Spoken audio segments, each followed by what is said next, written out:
High, good morning. আমি মৌসুমী। এর আগের ভিডিওতে আমি তোমাদেরকে বলেছিলাম যে আমি নিজের মনেই 6 দিন কন্টিনিউ ভিডিও করব। এরকম একটা চ্যালেঞ্জ নিজে নিজে নিয়েছিলাম আর আমি সেটা পূরণ করেছি। তোমরা যে কজন আমার ভিডিও দেখেছো, যে কজনই দেখো না কেন তাদের সবাইকে থ্যাংক ইউ। এবার থেকে আমি চেষ্টা করব ডেইলি একটা করে ভিডিও করার। চলো তাহলে আজকের ভিডিওটা শুরু করি। এই যে গাছগুলো, এগুলো প্রত্যেকটা আমার মায়ের হাতে লাগানো। আমার কেন জানি না মনে হয় যে এই গাছের প্রত্যেকটা ফুল শুধু আমার মায়ের জন্যই ফোটে। আমি চেষ্টা করি প্রত্যেকটা গাছ থেকে একটা একটা করে ফুল তুলে মাকে দেওয়ার। নিচে এসে দেখি ভাই মাংস এনে অলরেডি ধুয়ে পরিষ্কার করে রেখে দিয়েছে। আমি জাস্ট এটাকে রান্না করব। আজকের মাংসটা একদমই তেল ছাড়া হবে।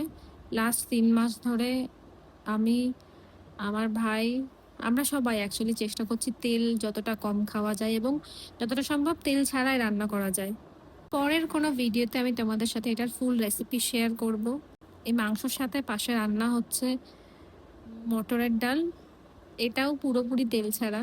তোমরা চাইলে আমি তোমাদের সাথে রেসিপি শেয়ার করে দেব, কিন্তু বিশ্বাস করো তেল ছাড়াও অনেক ভালো খাবার হয়।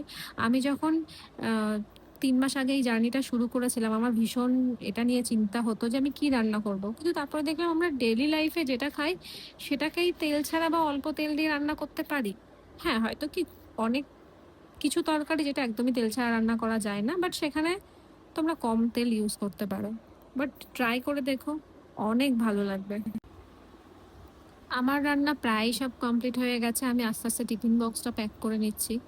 আজকে বাবুকে দিয়ে একটা আনারস আনিয়েছিলাম, ওটাকেই কেটে দুটো টিফিন বক্সে করে একটা আমার জন্য প্যাক করছি, একটা ওদের সবার জন্য প্যাক করে রেখে যাচ্ছি। কারণ আমি যদি কেটে না রেখে যাই ওরা কেউ নিয়েও খাবে না, কেটে রেখে গেলেও হয়তো খাবে না। তাও ওটাকে আমাকে ফোন করে মনে করিয়ে দিতে হবে যে ভাই ফ্রিজের মধ্যে এটা রাখা আছে, খেয়ে নিস।